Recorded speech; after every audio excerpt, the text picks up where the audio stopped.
All right, friends, welcome. It is the last week of our entire stack. So you guys have made it. We are in week 8.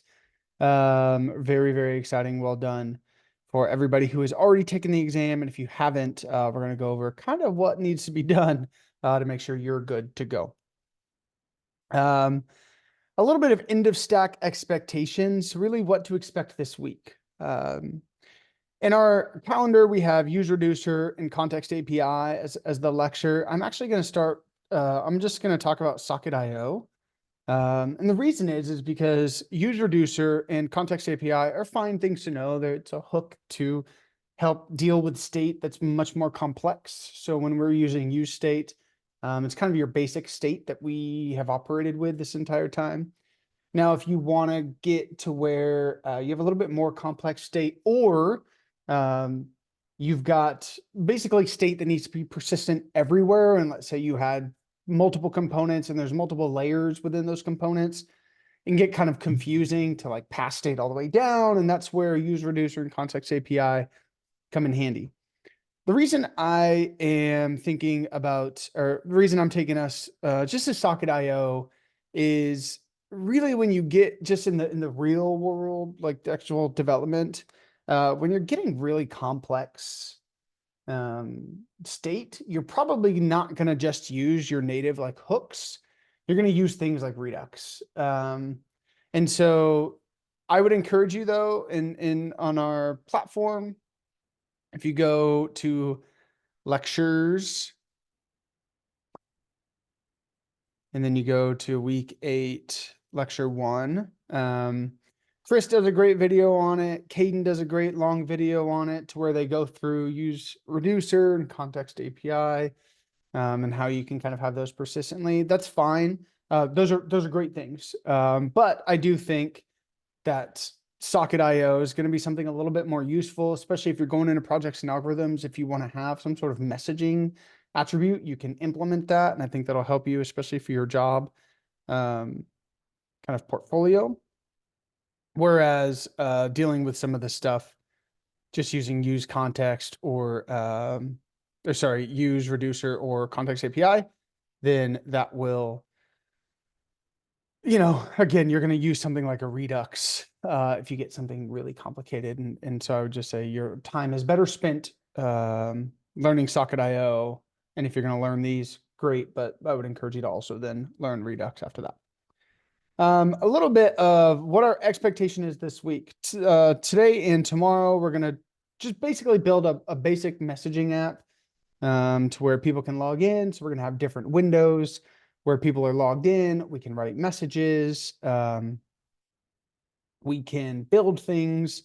And basically, if I write if I'm in one window, or let's say hypothetically, because we're not gonna deploy this, but hypothetically, it's like Discord, right? If I wrote something, then everybody else can see it, and everybody's information is set up, and their client is set up, and we're going to talk about basically what a socket is.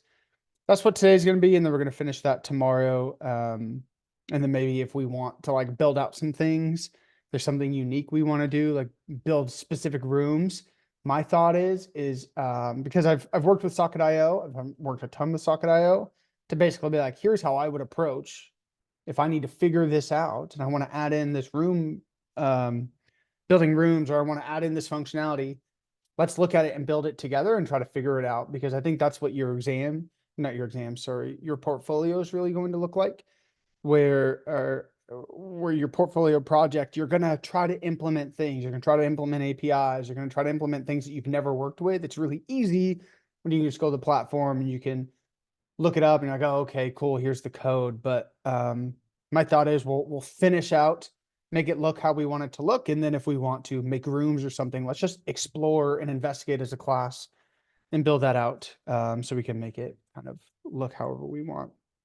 Then the last class of the office hour, or sorry, the last class is, I'm not going to do this as a office hour. I will do this as lecture. Is I talk about career stuff. Basically, I will tell you guys things that I wish I would have known So things to look at. We've kind of talked about it in office hour, but this is going to be a recorded session. Things I wish I would have known, places to look, jobs to seek, keywords to search, how to do that, how to approach um, a technical interview, how to negotiate what, words that I didn't know meant when I went through the course, when jobs are offering me and they're throwing out words like equity and options and, do you want more equity or less equity and how that oftentimes works and what a, golden handcuffs are and 12-month cliff and all that good stuff. Vesting schedules. That's what we talk about. So that is obviously these are all optional. None of this is like core assignment stuff, but that is just something we will talk about. So if that's something interesting to you, then I will, I always make sure I record it. I'm super transparent about salaries. I'll tell you what I made at Twilio, what I negotiated, how I negotiated. I'm not a financial advisor. And my thoughts do not represent Coding Dojo or Colorado Technical, but again, this is just my raw experience of somebody coming out of a boot camp, what it looked like, the things I wish I would have learned, things I wish I would have done, and how you can move forward. Cool. Great. A little bit about what to expect this next week.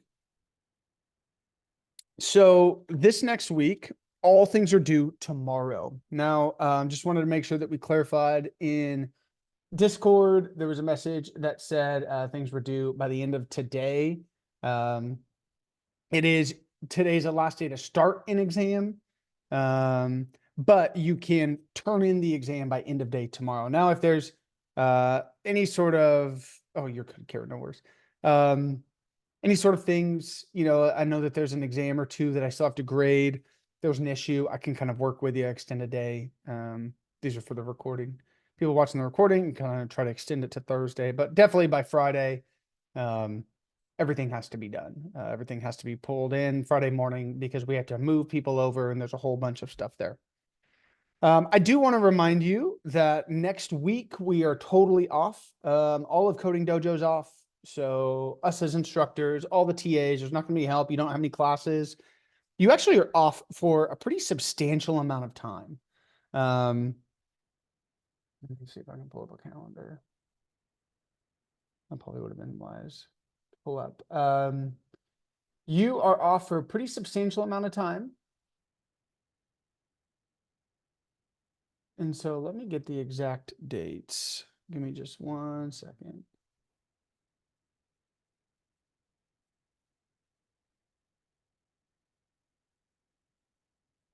Unless Garrett, you have it off the top of your head. Yeah, off the top of my head, I'm thinking from 12/24 to The 8th, looks like. yeah, we're gonna Yeah. say the 6th or the 8th. It's the 8th, yeah. Okay. Yeah, so basically you guys are gonna have, if we're just looking at a calendar view, then you've got all of next week. So really the 25th, which is a Monday, also Christmas Day, that entire week, the entire following week. And then you've got the following week after that. So in the 8th, January 8th is when you're going to start back with projects and algorithms. Or if you're going into a new language, if you're going into, Java, sorry, this is JavaScript. If you're going to go to Java, then you'll start on the 8th. You will still, I think you're still going to get a message for your new stack tomorrow or Friday. So I believe your instructor is going to be sending you welcome emails Friday. I'll get clarification on that with some here's some tools and then a playlist. So if you want to, learn some of that. Unfortunately, though, you won't get access to the code 2 weeks early or to the platform. I'm sorry. So you're not going to have access to the platform until the 8th. So just know that. So you should get an email from your instructor, but you won't have access. But I would also encourage you, especially if you guys are going into projects and algorithms, this is a great time to get some rest, especially if you're three stackers. This is a great time to get some rest. This is a great time for you to kind of just chill out, get your ducks in a row. But also, if you're going into projects and algorithms, my encouragement is take some time and then kind of start getting things rolling. Usually beginning of the year, like January is when a lot of people are hiring. And so I would really, if I were you, just transparently start sending out on the, on the second, third, fourth, fifth, start sending out applications. It's okay to send out applications before you graduate. That's a very okay thing. And we just want to make sure that or I would encourage you to just start that process, because the hiring process is usually 3 to 4 to 5, 6 weeks anyway.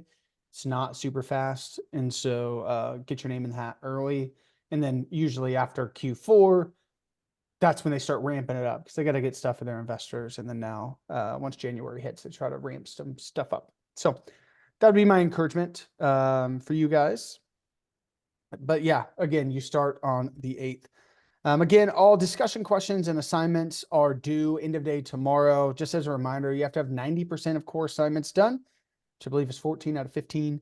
And you have to have, you can only miss 2 discussion questions. If you haven't done this week's discussion questions, go ahead and do those, knock those out.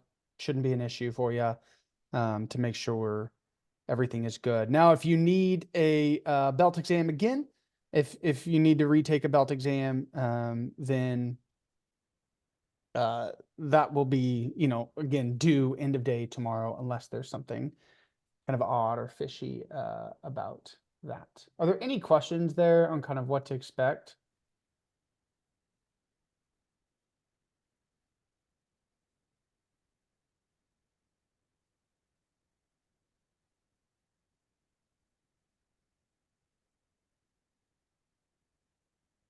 Will, Okay. I'll just say one thing, just something Yeah. to note from my perspective with being a student in now TA. P&A is a fun time, guys, to like expand a little bit, So if you've done 3 stacks and we have lectures out there. You guys are smart enough now to where you can incorporate like maybe a React Flask project, with a cool socket function, and maybe you want to experiment with incorporating an API within Python, right? So I think now's a good time. Definitely get some rest, but just brainstorm. When you're building a big project in P&A, I think it's good to build something you're actually passionate about and something that you would be excited to build. Last thing you want to do is be bored trying to build the biggest project, So think about something that would actually pique your interest and then just go with that. So just a couple tidbits there. Yeah, thanks, Garrett. I appreciate that. And yeah, you are going to have to do, just to kind of looking forward, if you guys are going to projects and algorithms, the way it works is it's a 4-week class. The first 2 weeks is you doing a personal project. So just you by yourself in one of your languages that you've taken. But if you want to implement something new, so let's say you want to do React Flask, or you want to do a Java Flask, or sorry, a Java React, something like that, which if you do, obviously Adrian in Office Hour did a great Spring Boot and React demo. So there's three-parter. If you're wanting to do that, that is available for you. But that'll be the first 2 weeks, and the second 2 weeks is going to be your group project, where you have to work in a group and build a project. Now, the only thing I would caution you with, you're welcome to kind of start and get the bones of a personal project. I'd encourage you to do that, in fact, because now you got an extra 2 weeks to do that. The only thing is you will have to submit basically a project outline to your instructor and get it approved. And so really just thinking about, you need to have functional CRUD. Just as long as you have functional CRUD as part of that, login and registration, unless it is JavaScript, then it's not required. But if it's Python or Java, it is required. Those are going to be the main things. So as long as you have those things, instructors are fairly lenient. There's lots of avenues you can go. It is totally up to you. But I would encourage you to kind of start building that out. Again, just hitting CRUD. If you're Java or Python, if that's what you're building, especially on the back end, then you want to make sure that you have a login and registration as well, because those are going to be the big kind of 5 things you need to do. Okay, are there any questions on end of stack expectations, anything like that?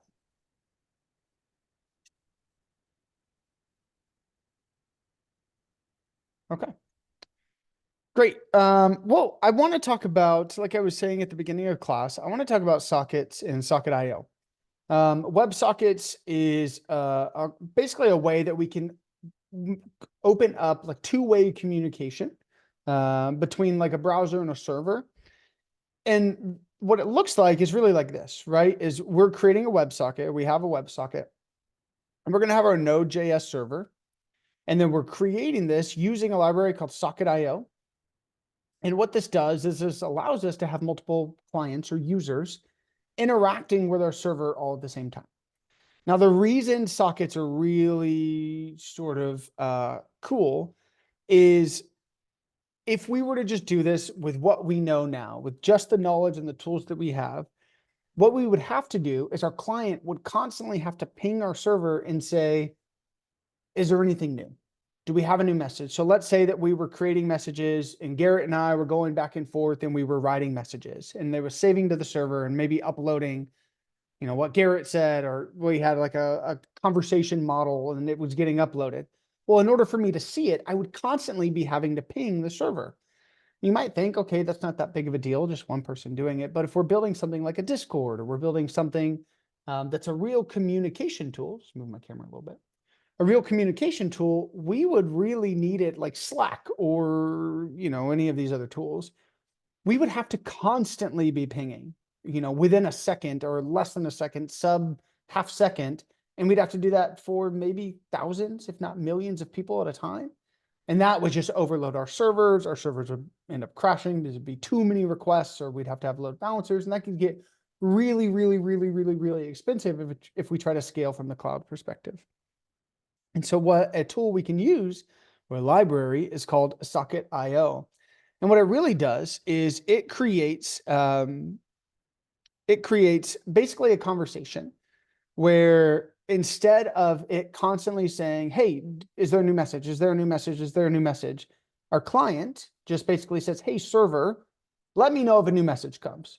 I'm opening up communication. Just shoot me a text, right? Or let me know, hey, a new message has come. And then once that happens, I will take it and I will handle it. And I can ingest it and show it. And in that way, we're not constantly pinging. It's just some open communication at all times. And so it's a really cool, and it's right here, would be, this is what I was looking for, where our client would have to constantly say, you have any messages? No. How about now? No. Now. Yeah. Okay. Bob did send a message. Okay, cool. Let me show that. That is really costly, or can be really costly. Whereas here we just say, hey, let me know if anything happens. Server's just chilling. Bob sends a message. And then it says, hey, by the way, you got a message. It'd be like if you constantly had to check your, phone. And let's say I'm having a texting conversation with Garrett. If I constantly had to press the conversation, right, to see, did Garrett text me? Did Garrett text me? Did Garrett text me? Instead of just me getting a notification whenever that happens, right? And then I don't have to sit and waste my time. So that's kind of the power behind WebSockets. Now, this idea of this, let me know if you get any messages, is what we call a handshake. So it's just an agreement that says, hey, cool. I will let you know if something happens. I will send over some values or whatever. So you might see this word handshake. That's just the technical term of us setting up and creating, okay, I want you to let me know if anything happens. If there's anything that shows up, then that is what we call a handshake, technically. Cool. So my thought is we will just build this out. We'll kind of start on the back end. I don't know that we'll quite get it all functioning and running today, but we'll kind of just walk through some code on the back end, and then our client if we can, and then kind of following this, and then we'll create a little chat app. And again, we can build it out tomorrow, try to build a room, kind of go from there. Cool. So sockets on the server. I haven't created anything yet, so let's go ahead and do that.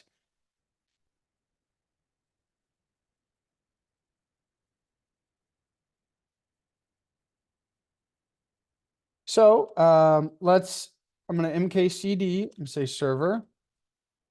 And then I'm going to touch, again, mkcd is something I create. It's usually make dir and then cd. And I'm going to touch server.js. Now, I'm not going to build out like a model on the client, or a model, a config, a controller, and routes. Like we're just going to kind of do this in the server.js to get this up and running. But that's something you could absolutely build if you wanted to, maybe as a personal project, build out some sort of Discord or something of that nature. You could absolutely build that. Cool. So I'm going to have that. I'm going to CD. And then I am going to, yeah, we'll just kind of handle that right now. So let's server. Okay. So I'm going to say npm -y. Cool. So I've created my package JSON. And then the things I'm going to need is I'm going to need cores. I'm going to need express. And then I also need socket.io. So I'm going to say npm I express cores socket.io.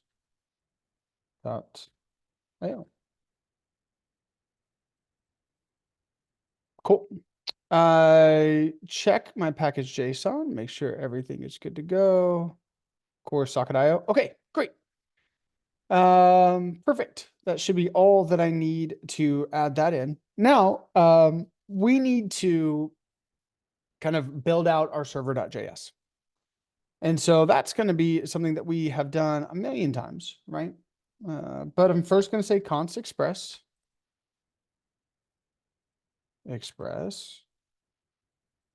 equals require express, and then const app, const port. I'm going to do 8,000 because that's what we normally do. 3,000 is React if you do create React app.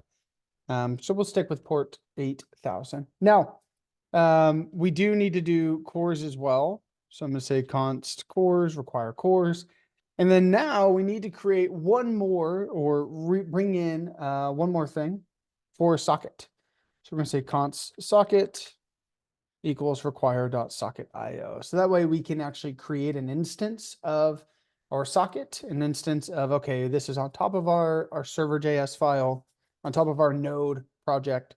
And so that way we can utilize it. Cool. So a couple things that I have to do. I can say app.useCores because I need to be able to do that in order to communicate back and forth. And then what I also need to do is I need to do this app.listen. Now, normally what we did is we just said app.listen port, and then we passed in a string that basically said, okay, it's listening. But if you remember, when we just did require, or when we were handling like our routes, we just said, okay, we just need to require our config file, for example. We just said require, dot config / mongoose.config, because we said we don't need to reuse that, right? We don't need to refer back to it. We just want it to run it one time and then it's good to go. And then we also did the same thing with app.listen. We just said, cool, we just want to spin this up and we want to be good to go. But in order for us to actually use socket, we have to do some certain things, and we have to deal with the server or pass it the server that we want it to operate on. So instead of just saying app.listen, and we pass it the port, and then we say this, which is what we are used to doing. I need a parenthesis. So this is what we normally do, right? Where we say, okay, here's our port, or if we didn't assign this port, we just put 8,000 here, and then we say console log listening on port. This is what we've always done. But because we need to pass this server to our socket, I now need to say const server equals. And then now I can refer to this and have it listen and be able to pass this app.listen to our socket itself. Cool. So what I need to do is I need to actually create our socket, right? So I'm going to say const io. That's what we're going to refer to it as. Is socket. Perfect. Now, when I'm dealing with socket, I have to pass it this server, right? And I'm saying, okay, I want to create this socket, but I need to say this is the server. Oops. We do not need that. Sorry about that. So you pass it the server, but I also need to, because I'm dealing with cores, I need to pass it my cores, right? So I'm going to say cores. And then I'm also going to give an origin, because it's on my computer. I don't want to just say like all, I want to say HTTP. I'm going to say 127.0.0.1. If you remember, we tested, I think it was week 6. We had an issue when we did localhost, and we had to put it to 127.0.0.1. I had an issue grading an exam today, so now I'm kind of scarred, and we're just going to stick with 127.0.0.1. And then when we're dealing with our Vite application, we need to, we have a specific port that we are always dealing with. It's 5173, right? And so we're saying, hey, cores, we're expecting that from here, this is what we need. We need to pass it some methods. So we're getting and we're posting. So we're going to create a message, and we're going to be getting a message. So we can tell it, hey, expect that. Then we're going to allow some headers.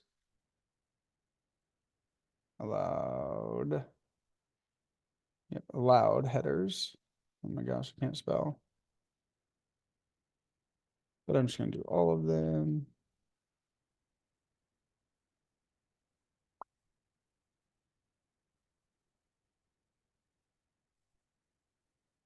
Okay. And then our credential strip. Perfect. So now we've actually created our server. Created our socket, created our server. And then, yeah, and then we passed it. And then we also said, here's where we should expect to hear from, right? So we've set up everything as needed. Are there any questions on this so far?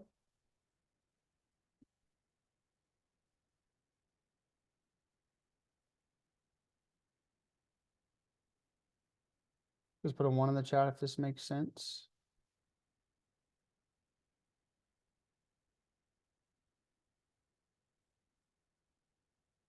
One so far. Omar. Phone. Garrett. Thanks. Okay. Okay. So now that we've done that, we can go ahead and create our client. So let's go back. So I'm going to say npm create Vite at latest, and then I'm going to call it client. Go down to React, JavaScript. Cool. So we've already created our client. We are good to go. Let's check our project and make sure that we are all set up. We've installed socket.io. We've passed in all of our information. Cool. I guess we'll get to this. Yeah, we can go ahead and add this in now. When we're dealing with socket.io, and once we've created our socket, we can add what we call event listeners. And what these event listeners do is it allows us to, and sort of think about it when we had a controller and when we would call the API, and we'd say, hey, or we'd call our API and our route would send it and say, this is the exact function I want you to run. We can sort of do the exact same thing. These are called event listeners. It's basically a method. So this .on is a method that we can use, and it listens for socket events. So this socket that we're creating creates these events, and it accepts a callback function. So that way, whenever the socket event is detected, it can do something, right? In the same way that whenever we go to a route and we give it the control, and the route says, go to this, in my controllers, go to this one and do whatever that functionality is, sort of doing the same thing. Our socket has these events. These names are really crucial, right? This must match, and will match whenever we get to our client. But basically it allows us to say, okay, we are all, we know that we are connecting and dealing with those. So what we do is under here. And again, I'm just doing this all within my server.js, but I'm wanting to say, hey, I want a new connection. And there's quite a bit going on. We're gonna go, this is too much so far. I don't want to stress anybody out. Copilot helps out too much sometimes. Too much sometimes. It's like you're loving me too much. Okay. Okay. So once it's connection, we're just going to console log new client connected. And that should be a-okay, right? Or we're using IO. We're saying on connection. And one big thing to note is this IO.on is where all of, so this is the connection, right? And then within this is where all of our actual functionality is going to live. Like we're going to have like a send message, a disconnect, a join server. So we're going to have all these different things that our users can do and different functionalities, and they're all going to live within this io.on. Because what this is doing is this is saying, cool, once this is initiated, now I have some sort of blueprint of what I can do. Cool. All right. We'll get to this emit here in a bit. Emit in a bit. Okay. So let's go to our front end and try to get some stuff set up. So we have this information. Where do we want to start?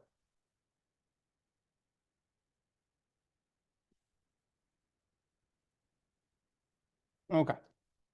So we are going to kind of start in our app.jsx. Let's get rid of some of this stuff. We don't need any of this. And the thought is that maybe we want to just create a form. And the form is going to give us a username where we can just write a username. There's no like actual functionality. We're not going to do like login and reg. And then from there, it has your username. We could, don't really need to right now. What we want to do is we just want to say, okay, great. I can have a form that says username. I type it in, it redirects me maybe to like a window that says, okay, this is who's connected. And then I can write a message from there. So that's kind of the functionality that I want to head towards. So here we go with that. Okay. A couple things that we need to do in order for this to get going. We're going to create a form that we're going to want to show within our app. And then we're going to create a kind of our chat application or our chat component as well, which then leads it. So let's go ahead and go into here and create components. Cool. So I'm going to create a form. Or should I call it username? Or login. We'll create a login.jsx. That way we can put our name, REFCE. Perfect. Cool. Got that. And then I know I'm going to want to create my chat. And we're just getting everything sort of set up today. I'm anticipating we're absolutely going to need to go till tomorrow, so that way we can get everything working. So I'm just kind of creating my components now, handling everything in the way that we need to handle it all. Cool. One thing to note though is when we are dealing with our code, we've got a couple things that are going on, and then mainly in our main JSX is we are going to have to, in order for us to deal with socket, for some reason we have to take off. I can't remember exactly why. We have to take off our React strict mode because then it won't allow the socket to run. So we need to make sure that we get rid of that in our main JSX. Perfect. And then let's go into my app JSX, and I just want my form really to show up. And so what we're going to do is very simple as what we've always done is we're going to bring in a couple things first. We're going to import and say use state and then use effect, because I want to right whenever it starts, I want to bring everything in and run it from React. Now, I also need to install socket.io-client. So that's something we need to do on our front end. So if I cd into client, perfect. I'm going to say npm install socket.io/client. So this is what's going to actually allow me on the front end to set this up. Heck? Okay, great. Um, so I guess we've sort of moved on to here is, yep, we need to bring in npm install socket io dash client. We've already done that. And then we need to bring that in from the top. So import io socket dot socket.io client. Perfect. Cool. I am going to deal with routing. So I'm going to import. Oh, I need to bring in React Router DOM. Let's say npm install React Router DOM. Perfect. So now I can say import browser router. If you guys didn't know, you can, if maybe browser router was too big, you can always just say as and then put it a new name if you wanted. I'm going to keep it as that, but don't know if you guys knew that. That's something that you can do. It's routes and route from React Router DOM. Okay. Perfect. And so what we're going to do is let's go ahead and just set this up. When we want it, we're going to say an h1 socket.io practice. And then under this, let's do our browser router.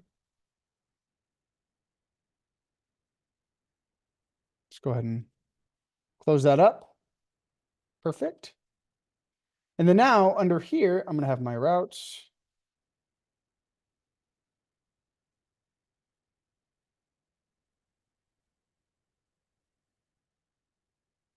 Perfect.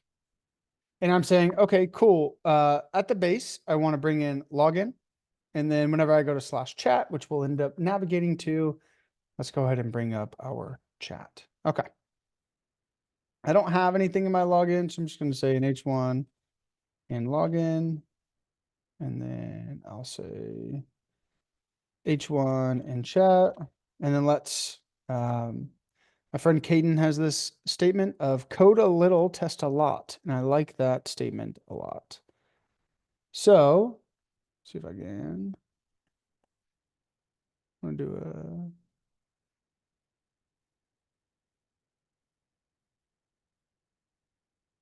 See, is there a duplicate? No, that's okay.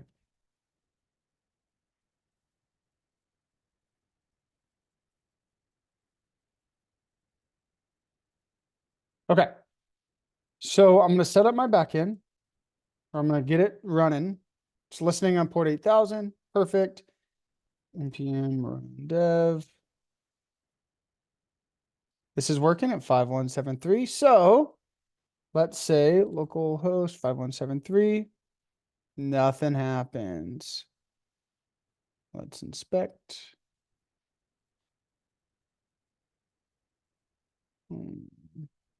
Console.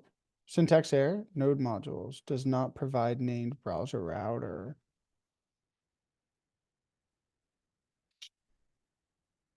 Didn't I add in back to router DOM?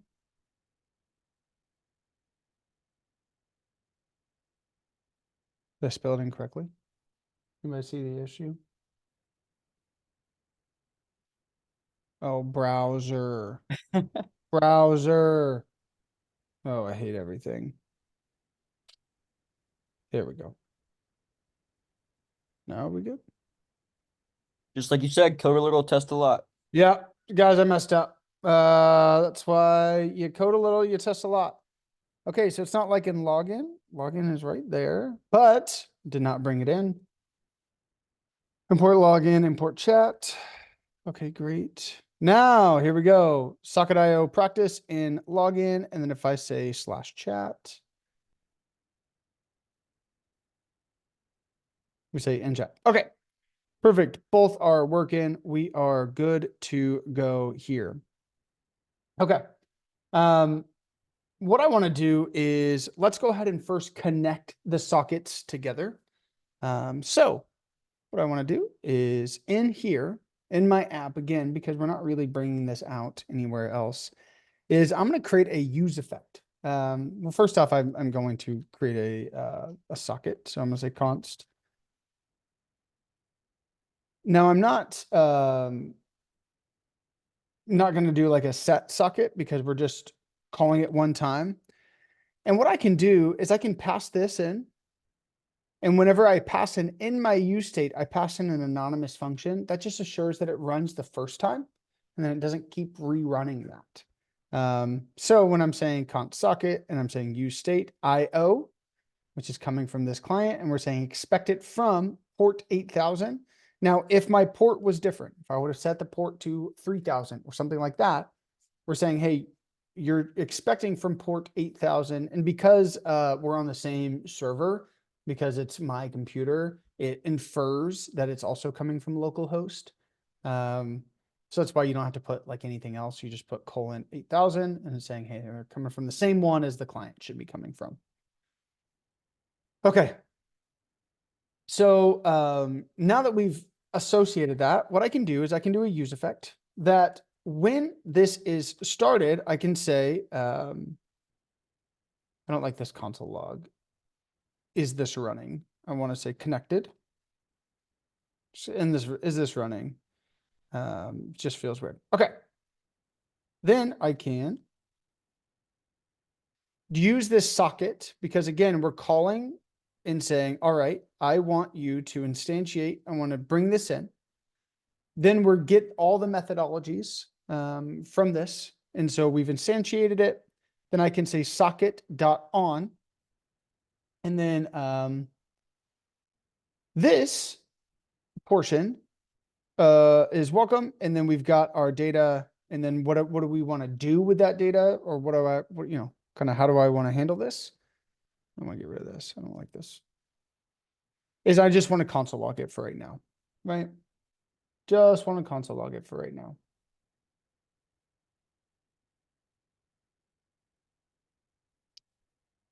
Cool.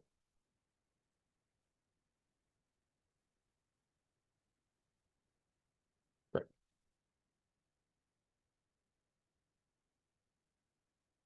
I'm actually going to call this connect.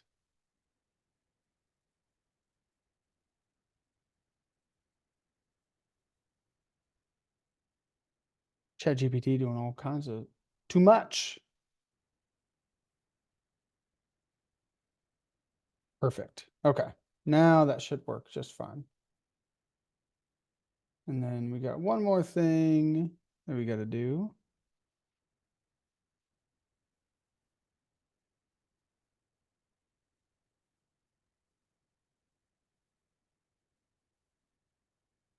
Set is connected to true. Now we should be good to go. Okay. So we're console logging connected, meaning we're in our use effect. Then we're using socket.on to connect. And then what we have is we have some information to where we can, it's not gonna.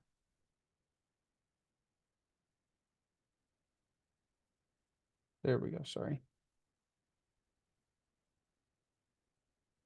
Got my other side up.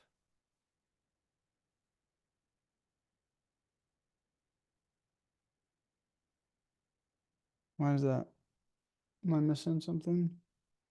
Oh, yeah, that's why. Because I have multiple things. This needs a curly bracket.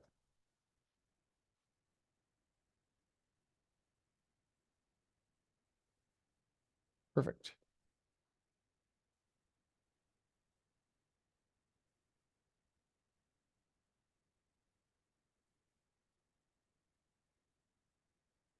Okay. So this is the first portion of it. Sorry about that. So we're calling our use effect. We're saying, cool, when this is on, let's connect. Right now, what it's going to give us is a unique ID for this socket, for this connection itself. And so each user, this is going to run and it's going to have its own unique identifier. And then we're setting connected is to true. Now, what we could also do is whenever this is unmounted or we don't want this to, you know, once somebody basically logs off, we want to disconnect, we can just say return. And so once this is unmounted, that's what's going to be returned. And we're saying socket.disconnect is true. So we're killing the connection. And then we can just console log disconnected. Cool. So sorry about that. Sorry, that was a little bit of a chaotic setup right there. Okay. So now let's go ahead and try to run our server. We should be good to go. So let's kill it.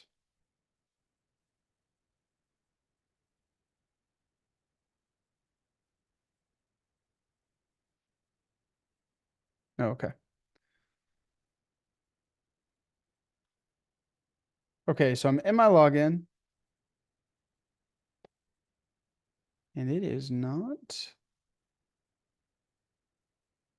Okay, we got quite a few errors here.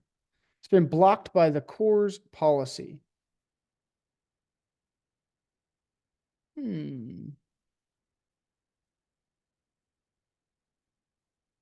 So we've got a cores issue.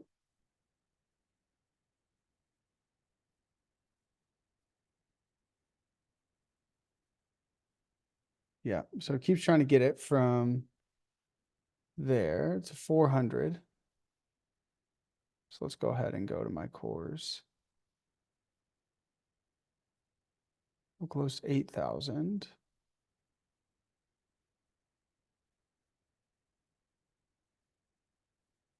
127.0.0.1 5173 HTTP get post socket server. Garrett, do you see any sort of issue? I'm looking. Let's see here. App.use cores. I'm requiring cores, bringing that in. Mm.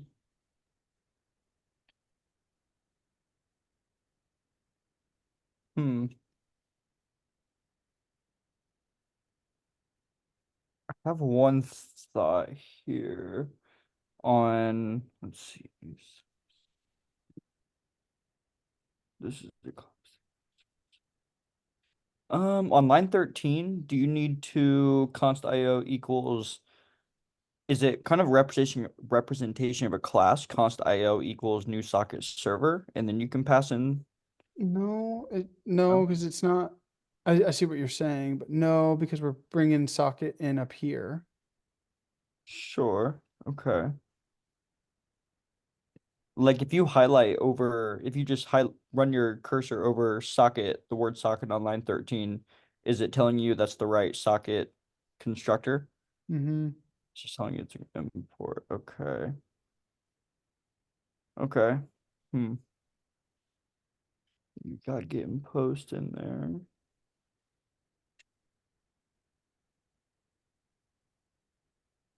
It's a course thing. Maybe it's your. Hmm. Like this would be the most ironic thing ever, but you could try localhost colon 5173 and see if that's your issue. I'm wondering if my back end needed a little bit more work. So let's go back. I think we skipped a little bit. Is on connection. I think we need this guy right here. We can use, at this point inside the function, we can now use socket to create event listeners and emitters like so. But this should be built in. That should be a-okay.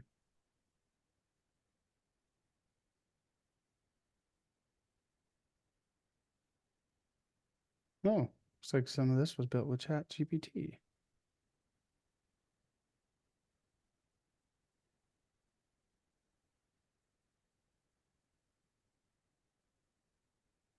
Anybody else see an issue with what could be happening?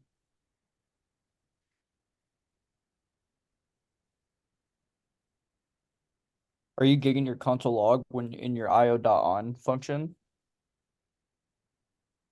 New client connected? Mm-hmm. I don't think so.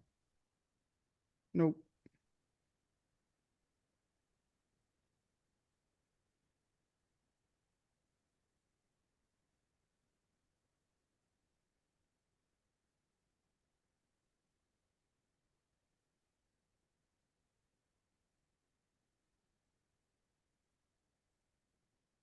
So this. I don't think I can because that's what I'm passing through.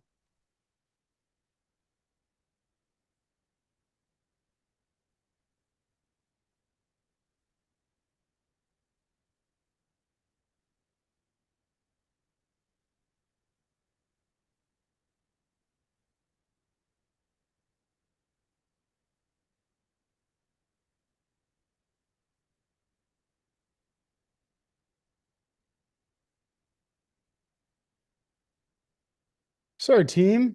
I'm not sure where my bug. Let's kind of debug. I know that that's oftentimes a desired thing. Okay. We've imported, we've installed.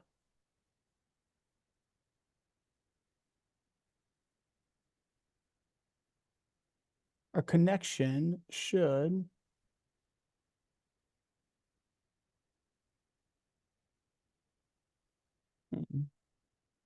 because this is initializing, sorry, the socket. We need to invoke a new instance, which is what we're doing here, of socket.io and pass it to our express server instance, which is exactly what we're doing. Let's also include the configuration settings to object to prevent CORS errors. Did I spell anything wrong? ORIGIN HTTP 127.0.0.1.5173 methods get post allowed headers credentials true. It's got a comma after it. I don't know why.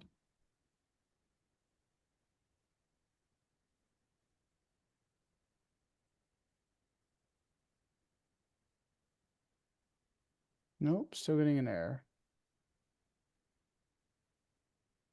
From origin, I'm wondering if, okay, so here's my thought. It's saying from localhost 5173, and we know that I've had issues with saying localhost and, you know, it not saying that here. So let's try that.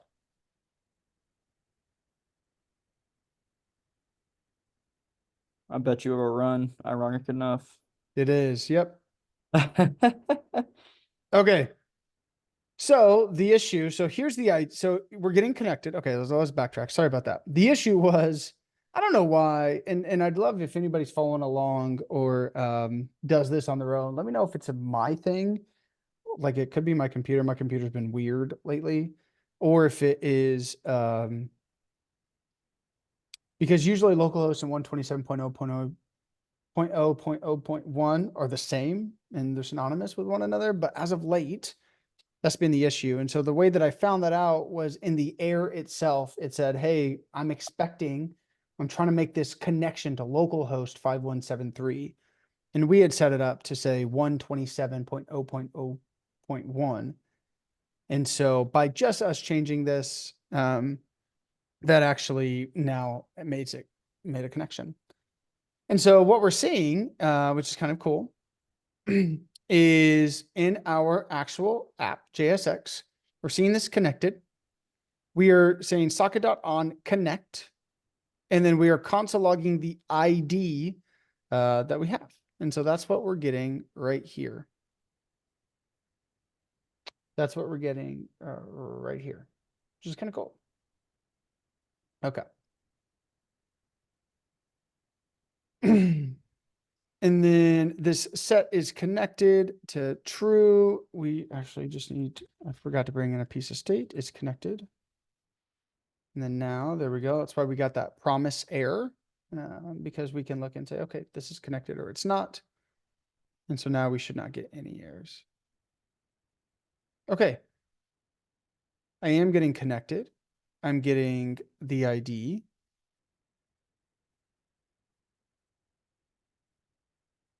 And then I think I've got an error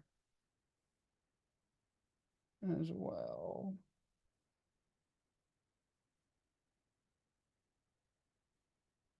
Just wanting to finish this up. There's there. Oh. It's use effect, right? So we need to bring in our condition right here. Okay, perfect. I was wondering why it was like constantly disconnecting and connecting. Okay, so now we're good. Our dependency array is in there. And so we are connected. So we have now set up a socket for us to listen to. We have it connected and here's our socket ID. Okay. We're right on time. So I feel like we've at least got this connected. Tomorrow, what we'll do is we're going to build out the messaging functionality and then we'll try to make it look as nice as we can. But this at least got all connected. Sorry for the blunder on my end, but I'm glad that we could figure it out and look at it. Like, what on earth is going on? So, are there any questions about what we've talked about today so far? Anything, any questions just on class in general? Anything like that? Okay. Just as a reminder, today is the last day to start an exam. So if you need to take a retake, please make sure you reach out to me immediately or reach out to a TA. They can provide you a code that'll be good until tonight. And then you have until end of day tomorrow. So, but if you start it tomorrow, it's due by end of day tomorrow. So you don't, if you want to get the 24 hours, basically you have to start it by 11:59 or 11:58 today. So other than that, friends, that's all I've got. I hope you guys have a great night. Let me know if you need anything when it comes to exam stuff. Other than that, I hope you have a great night.